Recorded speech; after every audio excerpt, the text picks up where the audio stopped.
Okay, we went out for a walk this morning and found some fantastic field mushrooms.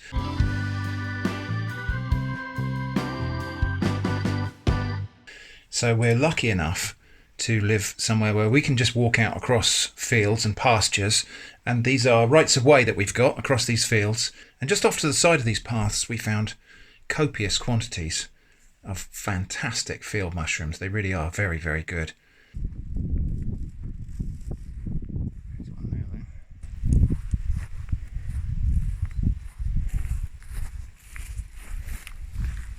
Definitely have that.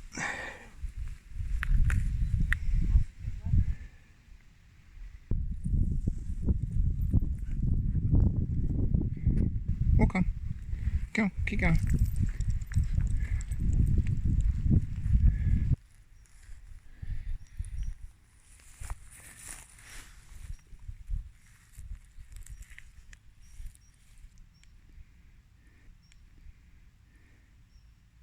So, I'm going to do something really simple with these. I'm going to just have mushrooms on toast for lunch. So having things on toast is considered a very British way of preparing things. But actually, I think the world over, people tend to put things on bread or toast anyway. And mushrooms on toast, something really special about it, because when we cook these mushrooms, especially these darker ones here, these more mature specimens, all of this gill material here will just kind of dissolve into almost like a gravy, which will soak the bread and make it really, really delicious. So, just going to prepare these mushrooms, just going to wipe them over and remove any little bits of dirt and grass and debris, and then we're going to cook them. So as always, I'm not washing these mushrooms because it just destroys the flavour and it just ruins them.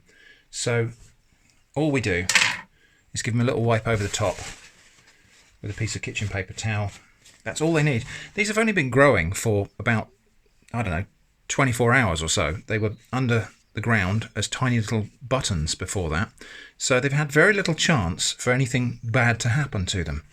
So yeah, they go from that size to something like that size in the space of 24 hours. So it's not like they've been sitting out there with plenty of opportunity for dirt to get on them. And a little bit of dirt won't kill you. Now I know a lot of people, whenever I do this in a video, a lot of people do express concerns about animals might have peed on them and so on. And it just isn't a thing.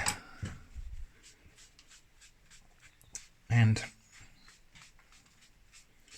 if you've watched my previous videos, you know that I've got a little companion who helps me determine whether things have been peed on anyway.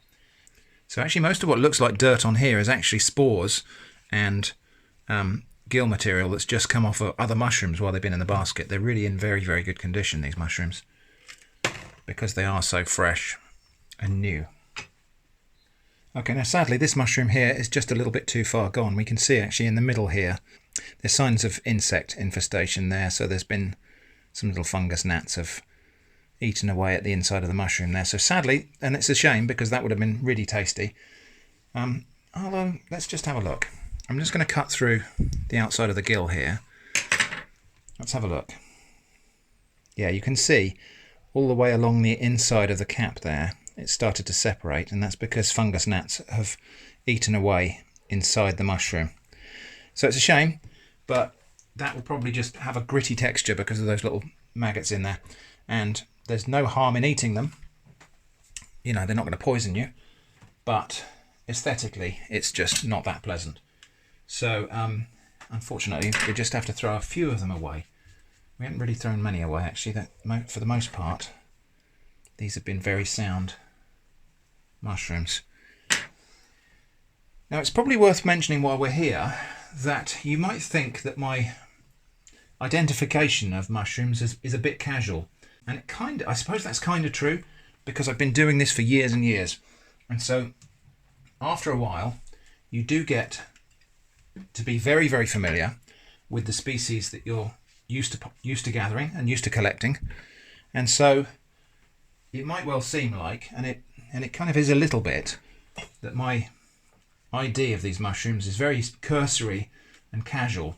But actually what's happening here is you're seeing the kind of end result of years and years of practice of picking mushrooms. I'm not trying to boast there. What I'm really trying to do is emphasize that it's really, really important that when you go out picking mushrooms, that you are 100% certain of the identity of the thing you're picking, because mistakes when you're picking mushrooms can be fatal.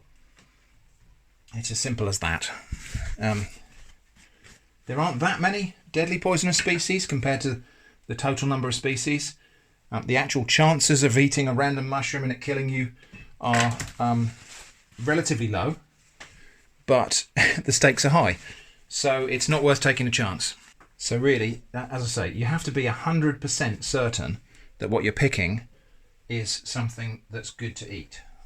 I'm not an expert by any means, but when it comes to the identification of a few choice species that I know very well, I can get to that point where I'm 100% certain of what I'm picking. So this isn't intended to be a video on how to identify any species of mushrooms, but since we're picking field mushrooms here and we're cooking them, I will go over some of the broad identification features. So, field mushrooms, young specimens have this kind of little persistent veil here. This like a little bit of a membrane that just joins the stem to the cap. The gills inside are always at least pale pink, never white. They start off pale pink, and in more mature specimens they end up chocolate brown. The smell is just like mushrooms that you'd buy in the shops, although sometimes, now here's the thing, a lot of the times when I describe fungi as mushroomy, I get people in the comments saying, oh, duh. But here's the thing. In very young specimens, especially of field mushrooms, the other smell you'll get is aniseed. That won't come through as a flavour when we cook them, but fresh young specimens of field mushrooms, when you cut them, yeah, you just sometimes get an aniseed aroma. Okay, now there are one or two species of Agaricus. This is an Agaricus species. There are one or two species of Agaricus mushrooms that aren't good to eat. And one of the most common is the yellow stainer, which does look superficially like this one, except that when you do that on the yellow stainer, almost immediately the cap will go chrome yellow. It will go very, very bright yellow if it's just bruised or scraped. There's no sign of yellow staining on these. In fact, what we tend to get on field mushrooms, I'll see if I can find an example to show you, is a little bit of kind of pinkish staining. So anyway, like I say, this isn't intended to be a lesson on identifying mushrooms, but I thought I'd just mention a few things. You really do need to be 100% certain of the identity of the thing you're about to eat. It really is very important. Anyway, enough waffle. I'm going to go and cook these mushrooms now. I think I will probably set a few aside and we'll have them tomorrow. So I'll put a few, because there's more than here than I can probably eat in one sitting. Okay, so we're going to have a good amount of butter in the pan. Maybe a bit more than that. Because there's a lot of mushrooms here and they do soak up any fat that you cook them in. But also, this butter will just enhance the flavour. It's unsalted butter, so I'm going to have a bit of salt in there as well. Now the salt does two things. Obviously it seasons these mushrooms, but also it's going to help to draw the juices out of the mushrooms, which is exactly what I want. Now very often when you see me cooking mushrooms, I tell you that we should cook them until the juice comes out, and then cook them further until we hear them start to fry again. I'm not going to do that today because I want that juice. I want that juice to stay outside of the mushrooms, and because that's going to kind of saturate the toast and make it really delicious. So quite a bit of butter, as you can see, but we've also got quite a lot of mushrooms. Now this might seem like an awful lot to be going in this pan, but they're going to cook right down.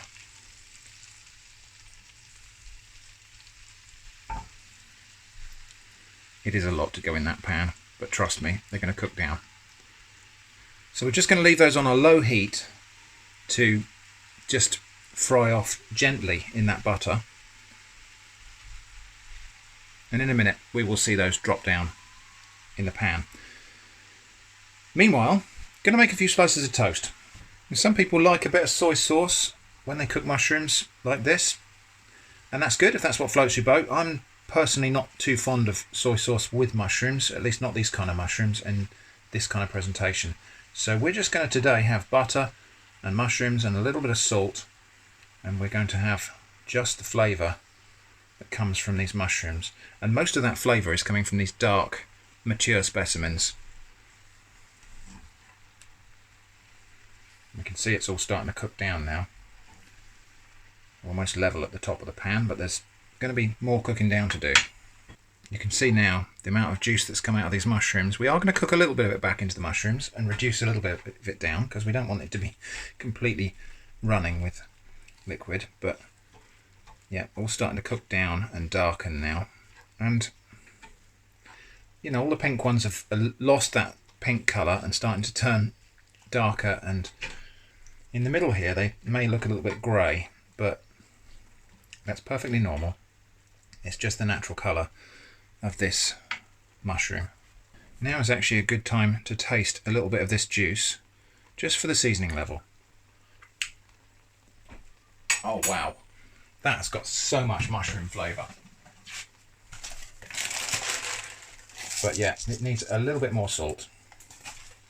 So anything that we might have worried about being on those mushrooms, like bugs or, you know, germs or whatever, is going to be destroyed by this cooking process anyway. So that's another reason why it's not really necessary to wash mushrooms if we're cooking them thoroughly. And just to be clear, there is nothing in this pan except for butter, mushrooms and salt. And they've kind of created their own little sauce there. And we're just going to simmer that away now, just to reduce that down a little bit, which will thicken the sauce and it will intensify the flavour. Another little taste, because chef's privilege. So look how dark this sauce is now. That's just mushroom juice and butter and salt. Oh, it's so tasty. Okay, just about done now. Let's get this to the table and plate up. Right, so here we go. That's just the cooked mushrooms in their own juices. Let's get some of that on the toast and have a taste.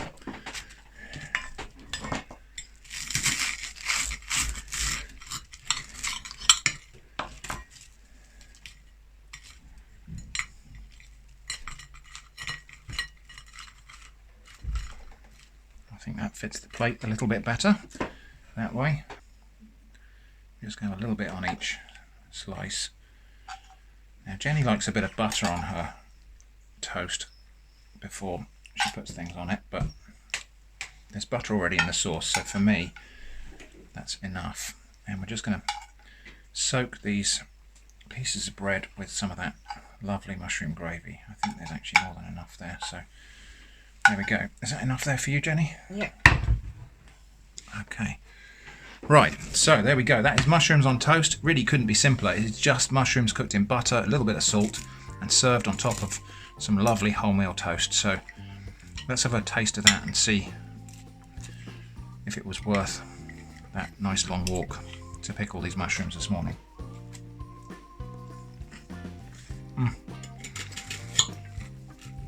I don't know what it is, but there is something, it's almost like a meatiness to the juices that come out of this mushroom.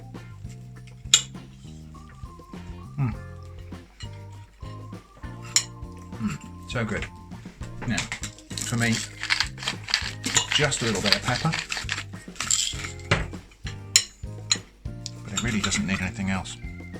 So there we go. That's field mushrooms on toast. So simple, so subtle, but so delicious. Thanks for watching, and I hope to see you again soon.